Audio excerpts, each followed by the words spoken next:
In this first chapter of our journey through the executions carried out during Joe Biden's presidency, we look at the stories behind 26 people whose lives ended inside America's death chambers from January 2021 onward. Here, we'll explore their backgrounds, the details of their offenses, what they ate for their last meal, and what, if anything, they said before the end. As you listen, ask yourself, what do these stories say about our justice system and the country we live in? Let's begin. Lisa Marie Montgomery. Lisa Marie Montgomery's case became one of the most notorious in modern death penalty history. In December 2004, Montgomery drove from Kansas to Missouri under the pretense of purchasing a puppy from Bobby Jo Stinnett, a pregnant woman. Instead, she strangled Bobby Jo and used a kitchen knife to cut her baby from her womb, kidnapping the infant and fleeing home.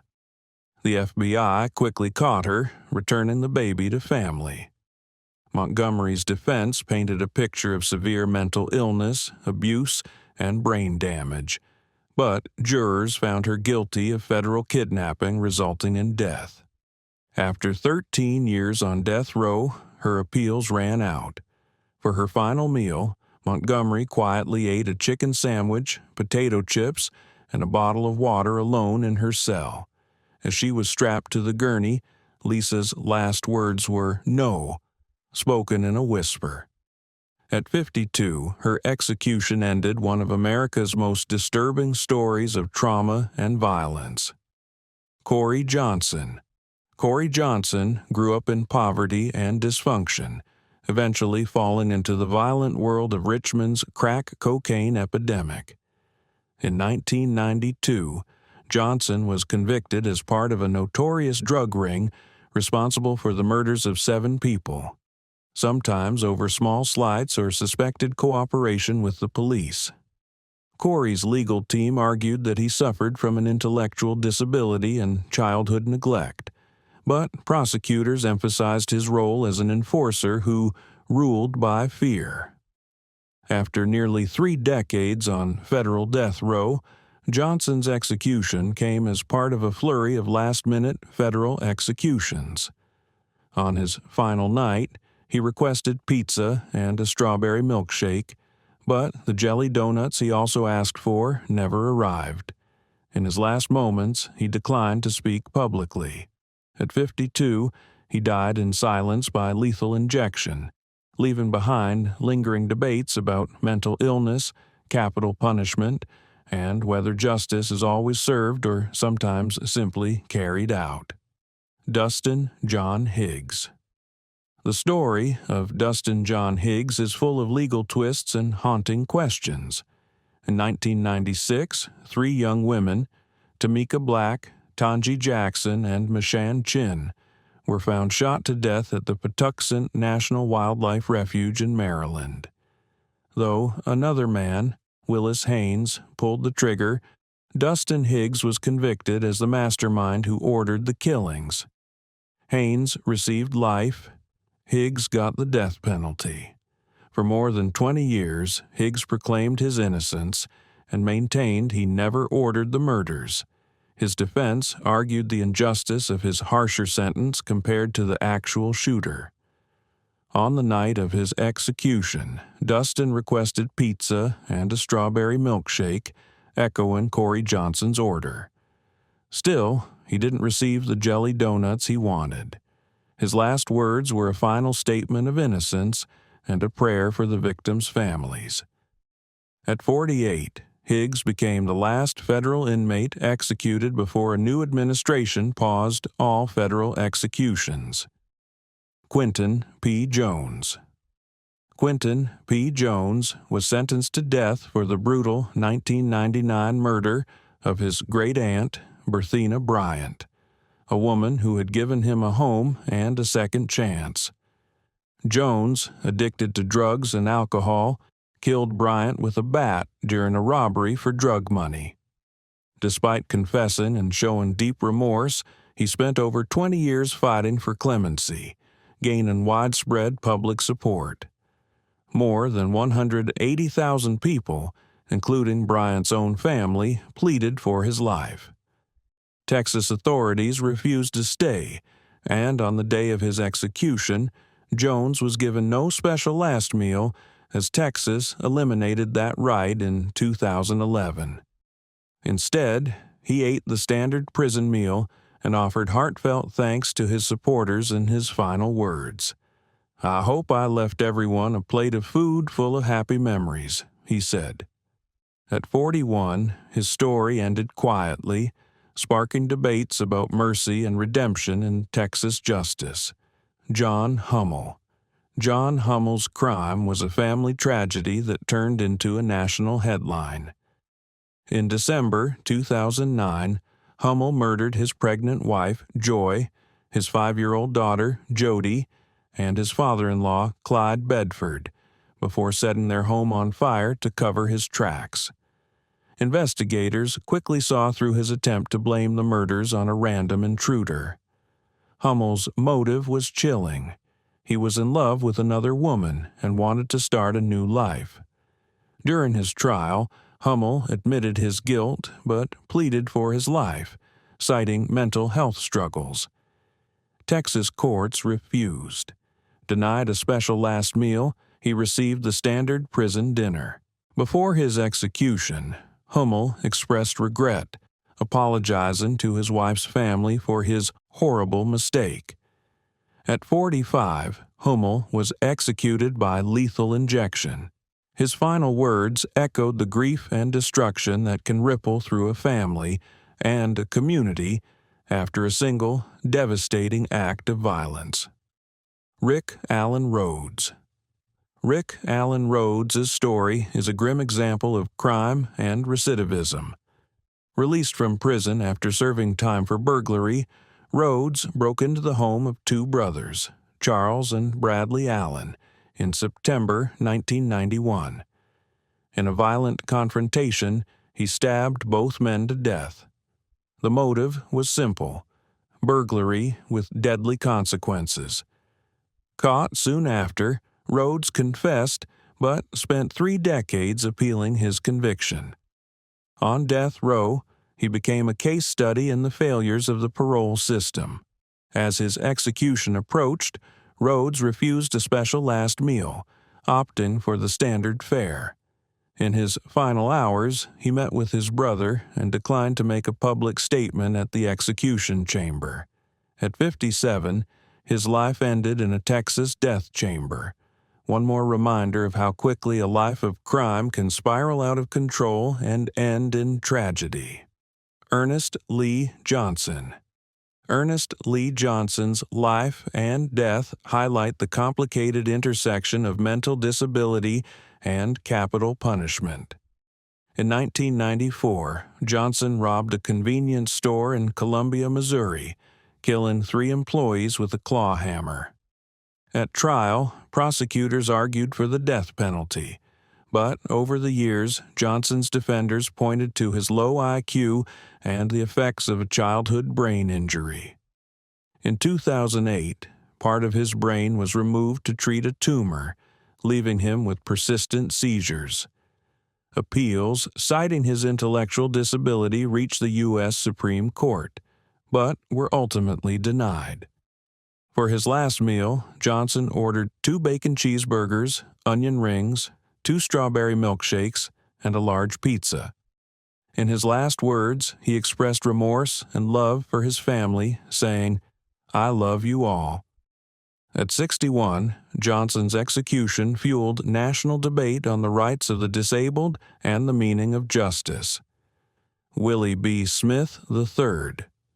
Willie B. Smith III was convicted for the 1991 kidnapping and murder of Sharma Ruth Johnson, whom he forced to withdraw money from an ATM before shooting her execution style and setting her car on fire. Smith's IQ was measured at 70, sparking debate over whether he was mentally competent for execution.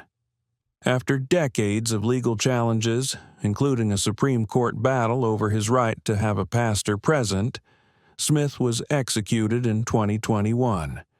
He spent his final hours with family and ate snacks instead of a special last meal. At the execution chamber, Smith declined to speak, remaining silent as the drugs were administered. He was pronounced dead at 52. The case drew national attention, highlighting how questions of faith, mental disability, and final dignity are ever present in America's system of capital punishment. John Marion Grant. John Marion Grant's path to the death chamber started in childhood foster homes and juvenile detention centers. By adulthood, he was serving time for robbery when, in 1998, he murdered a prison cafeteria worker, Gay Carter, stabbing her repeatedly in a fit of rage over workplace discipline. Grant's defense argued lifelong trauma and mental illness, but Oklahoma jurors were unmoved. Grant's execution was the first in Oklahoma after a 6-year pause due to botched lethal injections, and it drew attention when witnesses reported that he vomited and convulsed on the gurney. For his final meal, he ordered 2 bacon cheeseburgers, a large order of fries, a strawberry milkshake, and a half-gallon of Neapolitan ice cream. In his last statement, Grant offered an apology to Carter's family. At 60, Grant's troubled journey ended, but questions about Oklahoma's execution protocols remain. David Neal Cox, Sr. David Neal Cox, Sr., turned himself in for the murder of his estranged wife, Kim Kirk Cox, in 2010. After shooting her in front of her children, he held the family hostage for hours, traumatizing the kids and sealing his fate. Cox pleaded guilty and waived all appeals, essentially volunteering for execution. His defense highlighted his remorse and desire to end his own suffering, but his crime was seen as so heinous that Mississippi moved forward. His last meal, fried catfish, hush puppies, and French fries, a classic Southern plate. In his final statement, Cox expressed sorrow to the family and apologized for his actions. At 50, he was executed by lethal injection, leaving behind a legacy of domestic violence and tragedy. His willingness to die reignited debates about the ethics of so-called volunteer executions. Bigler Job Stauffer, Jr. Bigler Job Stauffer, Jr.'s case is one of love, jealousy, and enduring controversy. In 1985, Stauffer was convicted for the murder of Linda Reeves, a school teacher, and the attempted murder of her boyfriend. Stauffer's supporters long claimed he was wrongly convicted, pointing to inconsistent evidence and witness testimony. For more than 35 years, Stauffer appealed his case, maintaining his innocence even as execution neared. His final meal was traditional: fried chicken, mashed potatoes, green beans, apple pie, and a Coke. In his last words, Stauffer insisted, "I did not kill Linda Reeves," hoping the truth would come out one day. At 79, he was one of the oldest people executed in modern U.S. history, and his death reignited conversations about wrongful convictions and the limits of the appeals process in capital cases. Donald Anthony Grant. Donald Anthony Grant's violent spree shocked Oklahoma in 2001 when he robbed a hotel and killed 2 female employees, stabbing and shooting them during a failed heist. His background was marred by childhood trauma and untreated mental illness, leading his defense team to argue he was unfit for execution. Grant even requested execution by firing squad, claiming it would be less painful than lethal injection, an unusual and controversial move that was denied. For his final meal, he ordered burgers, fries, and a soft drink. In his last words, he apologized to the victims' families, asking for forgiveness for the suffering he caused. At 46, his life ended by lethal injection, and his case continues to be referenced in debates over mental health, capital punishment methods, and the importance of second chances that never come. Matthew Reeves. At just 18, Matthew Reeves was convicted for the robbery and shotgun killing of Willie Johnson, a man who had offered Reeves and his friends a ride. The case became a lightning rod for arguments over intellectual disability. Reeves's IQ tested in the low 60s, and he struggled to read or understand basic instructions. Despite a Supreme Court order delaying his execution over the question of whether he fully understood his choices, Alabama rescheduled the lethal injection for later that month. Reeves was given a standard prison meal, no special requests allowed. In his last words, he offered a brief apology and prayed for everyone involved. At 44, after more than 2 decades on death row, Reeves's execution reignited the debate about what constitutes true justice for people with intellectual disabilities. Gilbert Ray Postel. Gilbert Ray Postel's crime, a 2005 quadruple homicide, was one of Oklahoma's most shocking in years. He and his brother, both high on meth, stormed a trailer, killing 4 people in a misguided act of vengeance over a motorcycle accident. At trial, defense attorneys described a childhood of abuse, neglect, and addiction, but jurors focused on the brutality of the murders. For his last meal, Postel requested fried chicken, fries, and pecan pie, an indulgence he rarely tasted behind bars. In his last words, he declined to speak, leaving only a brief written apology. At 35, he was executed by lethal injection, his troubled upbringing cited in debates about the cycle of trauma, addiction, and violence that haunts so many on death row. Carl Wayne Bunchen. Carl Wayne Bunchen's life spanned almost 8 decades, but it was a single act that landed him on death row. In 1990, he shot and killed Houston police officer James Irby during a traffic stop. Bunchen, already a career criminal, was sentenced to die, a sentence that would be debated for more than 30 years. As Texas's oldest executed inmate, his health had sharply declined by the time of his execution. For his last meal, Bunchen chose chicken fried steak, mashed potatoes, and vegetables. In his final words, he apologized to Irby's family, expressing remorse for his horrible mistake. At 78, Bunchen's story reignited questions about the morality of executing the elderly, the length of time people spend on death row, and whether justice delayed is ever truly justice served. Carman L. Deck. Carman L. Deck's crime was a double murder carried out during a 1996 robbery targeting an elderly couple, James and Zelma Long. Deck's life had been shaped by abuse and instability from childhood, with time spent in and out of foster care and juvenile detention.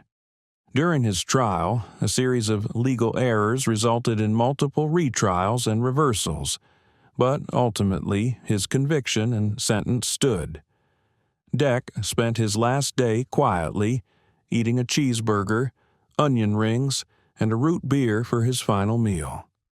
Before his execution, he apologized to the victim's family, expressing deep regret for his actions.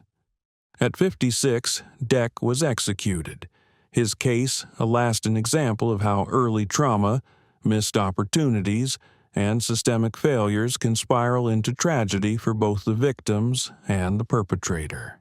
Clarence Dixon. Clarence Dixon's execution marked Arizona's return to capital punishment after an 8-year pause. Convicted for the 1978 rape and murder of Dina Bowden, a 21-year-old Arizona State University student, Dixon's arrest came decades later when DNA evidence finally linked him to the crime. Over the years, his legal team argued that Dixon suffered from schizophrenia and was legally blind. Despite these claims, courts found him competent to stand trial and face execution. For his last meal, Dixon chose KFC fried chicken, fries, and a strawberry milkshake, a taste of comfort before the end. In his final moments, he declined to speak, dying in silence.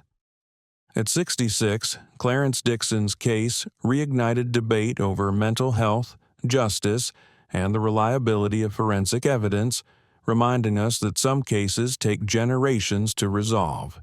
Frank Jarvis Atwood. Frank Jarvis Atwood's name became infamous in Arizona after he was convicted of the 1984 abduction and murder of 8-year-old Vicki Lynn Hoskinson. Atwood, who had a long history of sexual offenses, always maintained his innocence, but the circumstantial evidence was compelling. For nearly 40 years, his case moved through appeal after appeal, focusing on issues of unreliable evidence and possible innocence. His last meal, bacon, eggs, and hash browns, his choice for a final taste of freedom. In his last statement, Atwood maintained his innocence, expressing love for his supporters and asking for forgiveness for any pain caused. At 65, he was executed, his case a somber lesson in the longevity and complexity of America's death penalty system.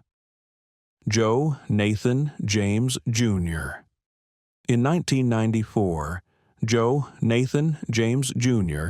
stalked his former girlfriend, Faith Hall, ultimately breaking into her apartment and shooting her to death despite restraining orders and family warnings.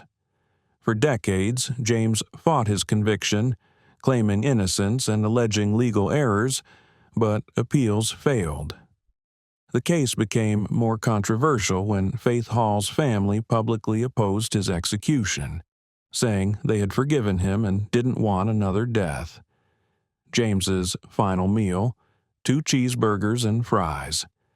In his last words, he declined to speak, keeping his final thoughts to himself. At 50, James was executed by lethal injection.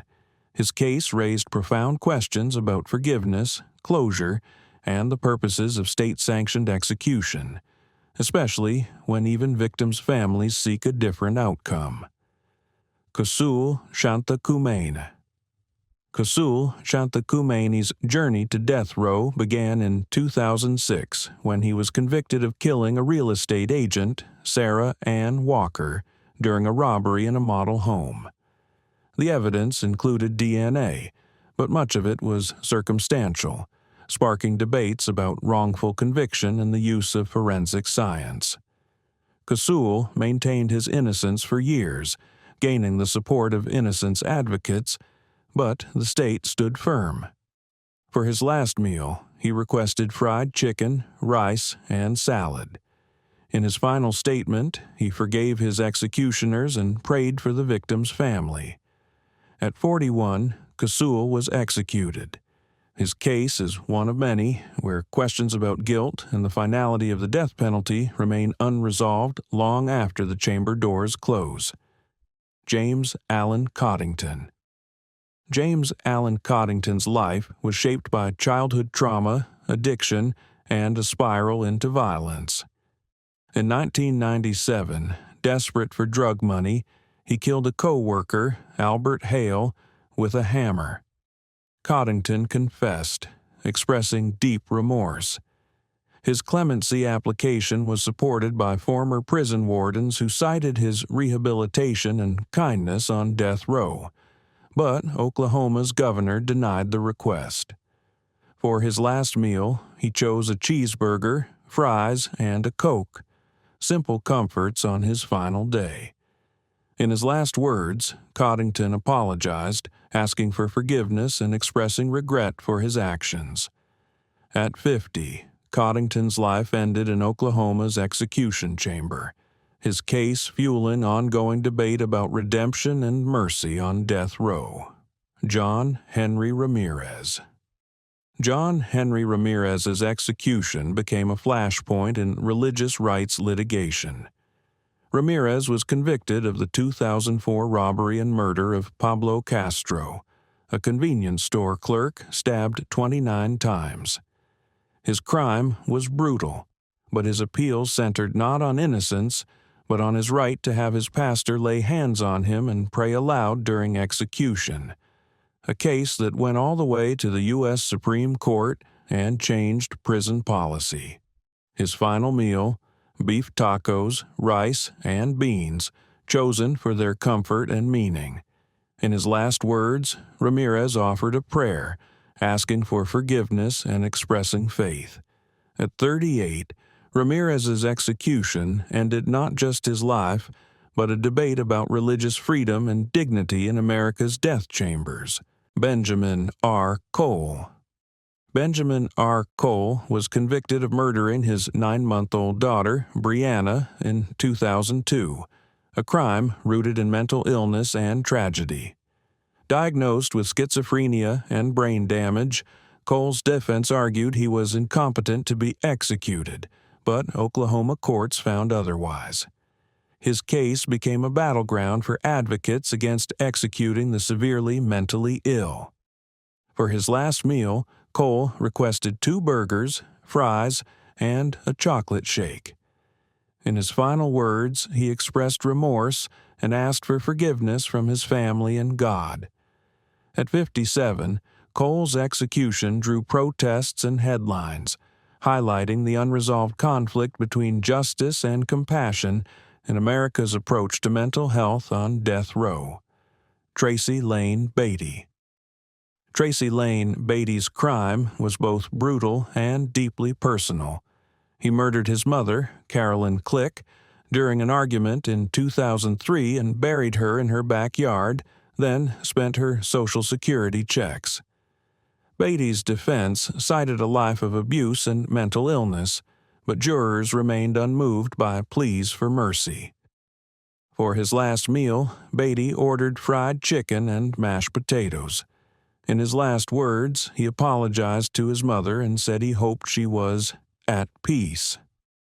At 61, Beatty's execution drew little media attention, but for those who followed the case, it was another reminder of how cycles of family violence can end in tragedy and loss for all involved. Murray Hooper. Murray Hooper's conviction for the 1980 double murder of William Redmond and his mother-in-law, Patia Redmond, relied heavily on witness testimony, as physical evidence was lacking.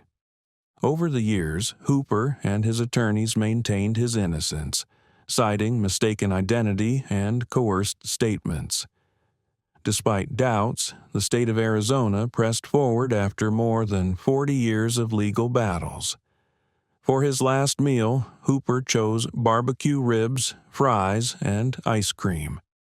In his final words, he maintained his innocence and said, "I did not kill those people." At 76, Hooper's case reignited long-standing debates about the reliability of convictions built on circumstantial evidence, especially when the ultimate punishment is at stake. Stephen Barbee. Stephen Barbee was executed for the 2005 murders of his ex-girlfriend, Lisa Underwood, and her 7-year-old son. After a long and contentious trial, he was convicted, with the prosecution emphasizing his violent temper and attempts to hide the bodies. Barbee's defense cited a confession made under duress and his physical disabilities. For his last meal, he requested barbecue brisket, baked beans, and a Coke. In his final statement, Barbee apologized to the victims' families and said he was sorry from the bottom of his heart. At 55, his execution ended a case that haunted 2 families for years and symbolized the complexities of motive, remorse, and justice in capital punishment. These first 26 stories from death row are just the beginning. Each case is a tangled web of crime, consequence, and the struggle for justice or mercy. As we continue this journey in the next episode, consider what you would do differently if you held the power. Would you change the system, or does every punishment fit the crime? Don't forget to subscribe, share your thoughts below, and join us for Part 2, where the stories only get more complex and thought-provoking. This is the final sentence, giving you the stories behind the headlines.